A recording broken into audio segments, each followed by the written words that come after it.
നമസ്കാരം. ഇറാൻ നടത്തിയ പ്രത്യാക്രമണത്തിൽ 3 US സൈനികർ കൊല്ലപ്പെട്ടതായി സ്ഥിരീകരിച്ച് അമേരിക്ക. ഇറാൻ നടത്തിയ മിസൈൽ ഡ്രോൺ ആക്രമണത്തിലാണ് 3 ഇസ്രായേൽ സൈനികർ കൊല്ലപ്പെട്ടത്. ഇക്കാര്യം ആദ്യമായാണ് അമേരിക്ക സ്ഥിരീകരിക്കുന്നത്. എന്നാൽ പടക്കപ്പലായ USS എബ്രഹാം ലിങ്കൺ ആക്രമിക്കപ്പെട്ടെന്ന ഇറാന്റെ അവകാശവാദം US സെൻട്രൽ കമാൻഡ് തള്ളി. പരമോന്നത നേതാവ് ആയത്തുള്ള അലി ഖമീനിയെ അടക്കം വധിച്ചതിനുള്ള തിരിച്ചടിയുടെ ഭാഗമായിട്ടുള്ള ആക്രമണത്തിലാണ് US സൈനികർ കൊല്ലപ്പെട്ടത്. ഇക്കാര്യം പെന്റഗൺ സ്ഥിരീകരിച്ചു. ഓപ്പറേഷൻ എപ്പിക് ഫ്യൂറിയുടെ ഭാഗമായി ഇറാനിൽ ആക്രമണം തുടങ്ങിയ ശേഷം ആദ്യമായാണ് സൈനികർ കൊല്ലപ്പെട്ടെന്ന് അമേരിക്ക സമ്മതിച്ചത്. ആക്രമണത്തിൽ 5 സൈനികർക്ക് ഗുരുതരമായി പരിക്കേറ്റിട്ടുണ്ടെന്നും അമേരിക്കൻ പ്രതിരോധ മന്ത്രാലയം വ്യക്തമാക്കി.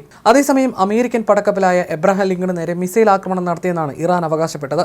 4 ബാലിസ്റ്റിക് മിസൈലുകൾ USS എബ്രഹാം ലിങ്കണിൽ പതിച്ചെന്നാണ് ഇറാന്റെ അവകാശവാദം. ഇറാൻ റവല്യൂഷണറി ഗാർഡ് കോർപ്സിനെ ഉദ്ധരിച്ച് ഇറാൻ മാധ്യമങ്ങളാണ് ഇക്കാര്യം അറിയിച്ചത്. ഓപ്പറേഷൻ ട്രൂ പ്രോമിസ് 4ന്റെ ഭാഗമായിട്ടാണ് ഈ ആക്രമണങ്ങളെന്ന് IRGC തങ്ങളുടെ 7ാം നമ്പർ പ്രസ്താവനയിൽ വ്യക്തമാക്കി. അമേരിക്കൻ സയനിസ്റ്റ് ശത്രുക്കളുടെ താവളങ്ങൾ ലക്ഷ്യമിട്ടുള്ള സൈനിക നീക്കങ്ങളുടെ തുടർച്ചയാണിതെന്ന് ഇറാൻ അവകാശപ്പെട്ടു.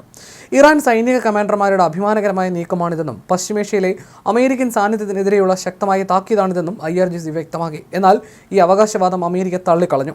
പടക്കപ്പലായ USS എബ്രഹാം ലിങ്കൺ ആക്രമിക്കപ്പെട്ടെന്ന ഇറാന്റെ അവകാശവാദം സെൻട്രൽ കമാൻഡാണ് തള്ളിയത്. ഇറാന്റെ മിസൈലുകൾ കപ്പലിന്റെ പരിസരത്ത് പോലും എത്തിയിട്ടില്ലെന്നും കപ്പൽ പൂർണ്ണമായും സുരക്ഷിതമാണെന്നും അമേരിക്ക വ്യക്തമാക്കി. US സൈനിക കേന്ദ്രങ്ങൾക്ക് നേരെ നടന്ന മറ്റ് ആക്രമണങ്ങളിലാണ് പരിക്കുകളും മരണവും സംഭവിച്ചതെന്നാണ് അമേരിക്ക പറയുന്നത്. അതിനിടയിൽ ഇറാൻ നടത്തിയ ആക്രമണത്തിൽ ഇസ്രയേലിൽ 9 പേർ കൊല്ലപ്പെട്ടതായി ടൈംസ് ഓഫ് ഇസ്രയേൽ റിപ്പോർട്ട് ചെയ്യുന്നു. ഇറാൻ തൊടുത്ത ബാലിസ്റ്റിക് മിസൈൽ ബെയ്ത് ഷേമിലെ ബോംബ് ഷെൽട്ടറിൽ പതിക്കുകയായിരുന്നു. നേരത്തെ 8 പേരുടെ മരണമാണ് സ്ഥിരീകരിച്ചിരുന്നത്. തുടർന്ന് അവശിഷ്ടങ്ങൾക്കിടയിൽ നടത്തിയ തിരച്ചിലിൽ മറ്റൊരു മൃതദേഹം കൂടി കണ്ടെടുക്കുകയായിരുന്നു. സ്ഥലത്തുണ്ടായിരുന്ന 20 പേരെ ഇനിയും കണ്ടെത്താൻ കഴിഞ്ഞിട്ടില്ലെന്ന് ബെയ്ത് ഷെമേഷ് മേയർ ഷാമുവൽ ഗ്രീൻബർഗ് പറഞ്ഞു. ബെയ്ത് ഷെമേഷിലെ ബോംബ് ഷെൽട്ടറിലാണ് മിസൈൽ ആക്രമണം നടന്നതെന്ന് ഇസ്രായേൽ പ്രതിരോധ വകുപ്പ് അറിയിച്ചു. നഗരത്തിലെ ജനവാസ മേഖലയിലാണ് ഇറാന്റെ മിസൈൽ പതിച്ചത്. ഒരു സിനഗോഗിനും ആക്രമണത്തിൽ നിന്ന് രക്ഷ തേടാൻ ഉപയോഗിക്കുന്ന പബ്ലിക് ബോംബ് ഷെൽട്ടറിനും ചുറ്റുമുള്ള വീടുകൾക്കും വ്യാപകമായ നാശനഷ്ടങ്ങൾ നേരിട്ടു. മിസൈൽ ആക്രമണം നടന്ന സ്ഥലത്ത് മാധ്യമപ്രവർത്തകരോട് സംസാരിക്കുകയായിരുന്നു ബെയ്ത് ഷെമേഷ് മേയർ ഷാമുവൽ ഗ്രീൻബർഗ്. കൊല്ലപ്പെട്ടവരിൽ ഭൂരിഭാഗവും ഷെൽട്ടറിൽ അഭയം തേടിയവരാണെന്ന് ജെറുസലേം ജില്ലാ പോലീസ് മേധാവി ഡെപ്യൂട്ടി കമ്മീഷണർ അബ്ഷലേം പെലറ്റ് പറഞ്ഞു. പരമോന്നത നേതാവ് ആയത്തുള്ള അലി ഖമീനിയെ അടക്കം വധിച്ച അമേരിക്കൻ ഇസ്രായേൽ സംയുക്ത ആക്രമണത്തിനുള്ള തിരിച്ചടി ഇറാൻ ശക്തമാക്കി. അതേസമയം പടിഞ്ഞാറൻ ഇറാനിലുണ്ടായ ആക്രമണത്തിൽ 40-ലധികം സുരക്ഷാ ഉദ്യോഗസ്ഥർ കൊല്ലപ്പെട്ടതായും റിപ്പോർട്ടുകളുണ്ട്. ഇറാഖ് അതിർത്തിയോട് ചേർന്നുള്ള മെഹ്റാൻ നഗരത്തിലെ ബോർഡർ റെജിമെന്റ് ആസ്ഥാനത്തിന് നേരെയുണ്ടായ ആക്രമണത്തിലാണ് ഇത്രയും പേർ കൊല്ലപ്പെട്ടതെന്നാണ് ഇറാനിയൻ മാധ്യമങ്ങൾ റിപ്പോർട്ട് ചെയ്യുന്നത്. ബോംബാക്രമണത്തോട് കൂടിയുണ്ടായ ഈ ആക്രമണത്തിൽ നിർഭാഗ്യവശാൽ 43 സുരക്ഷാ ഉദ്യോഗസ്ഥർ വീരമൃത്യു വരിച്ചു. ഇവരിൽ ഭൂരിഭാഗവും അതിർത്തി രക്ഷാസേനാംഗങ്ങളാണ്. സമീപത്തെ കെട്ടിടങ്ങൾക്കും വലിയ തോതിൽ നാശനഷ്ടങ്ങൾ സംഭവിച്ചിട്ടുണ്ടെന്ന് വാർത്താ ഏജൻസി റിപ്പോർട്ട് ചെയ്തു.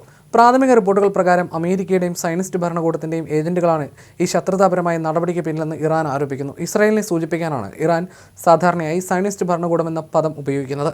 അതിനിടെ മേഖലയിലെ പുതിയ സംഭവ വികാസങ്ങളെക്കുറിച്ച് തുർക്കി പ്രസിഡന്റും സൗദി കിരീടാവകാശിയും ഫോണിലൂടെ ചർച്ച നടത്തി. തുർക്കി പ്രസിഡന്റ് സോഷ്യൽ മീഡിയ പോസ്റ്റിൽ പറയുന്നത് ഇങ്ങനെയാണ്: ആവശ്യമായ ഇടപെടലുകൾ നടത്തിയില്ലെങ്കിൽ ഈ സംഘർഷങ്ങൾ പ്രാദേശികവും ആഗോളവുമായ സുരക്ഷയിൽ ഗുരുതരമായ പ്രത്യാഘാതങ്ങൾ ഉണ്ടാക്കും എന്ന തന്റെ ആശങ്ക എർദോഗൻ പങ്കുവച്ചു. അഭിപ്രായ വ്യത്യാസങ്ങൾ ചർച്ചകളിലൂടെ പരിഹരിക്കുന്നതിന് തുർക്കിയും സൗദി അറേബ്യയും പ്രധാനപ്പെട്ട പ്രവർത്തനങ്ങൾ നടത്തിവരികയാണെന്നും നയതന്ത്രത്തിന് അവസരം നൽകുന്നതാണ് ഏറ്റവും യുക്തിസഹമായ മാർഗമെന്നും അദ്ദേഹം കൂട്ടിച്ചേർത്തു.